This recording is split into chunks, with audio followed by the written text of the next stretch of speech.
štai čia. Robertas, matome ir abiejų komandų kapitonus, Vilius Armanavičius, šalia jo Lukas Ankudinovas. Viskas jau yra geriau, bet Lukas Paukštė vis dar komandai padėti negali, nuo čia rungtynė startavo. Vadinamas yra Lenkas, dabar jo perdamas kairę koją, smūgis galva, kamuolys vartuose, Sobovalė muša įvartį. Džiugas veržėsi į priekį 5 minutę, Sobovalė ir šiandien baudžia Hegelman komanda. Įvartis pakankamai greitas šioje dvikovoje ir Sobovalė pelno 4. sezono įvartį. Taip kildamas šiek tiek rezultatyviausių žaidėjų sąraše. Čia ir jo džiaugsmas kartu su Gastonu Romano, o Jakubas Vapšikas atliko rezultatyvų perdavimą. Puikus perdavimas ir ten Sobovalės futbolo federacijos taurėje buvo užbaigtas 16-0 etapas. Čia Džiugo ataka, Vapšiko smūgis ir labai pavojingai kamuolį į žaidimą.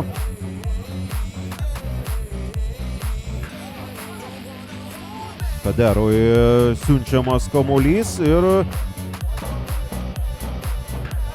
bet po to įvarčio Džiugas tokių labai ryškių progų neturėjo ir dabar Denis Ževžikovas. Sveiki atvykę į Denio Ževžikovo šou. Turi pasiruošęs ir įvarčio šventimo elementų Denis Ževžikovas. Muša įvartį ir Džiugas didina pranašumą kėlinio pabaigoje, jau prasidėjus yra 45 minutė. Tokia tikrai sunkoka atkarpa ir ją praskaidrino tik rungtynės taurėje prieš Taurą. 2 minutės beje buvo pridėtos, o tas pridėtas laikas jau ir artėja prie pabaigos.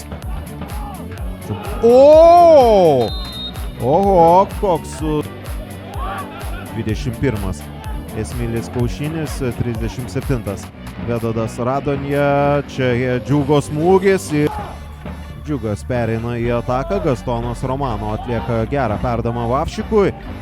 Šis į Kerui Skoto apsisukimas ir čia galėjo baudos aikštelėje, bet tas veiksmas ten neužsitęsė.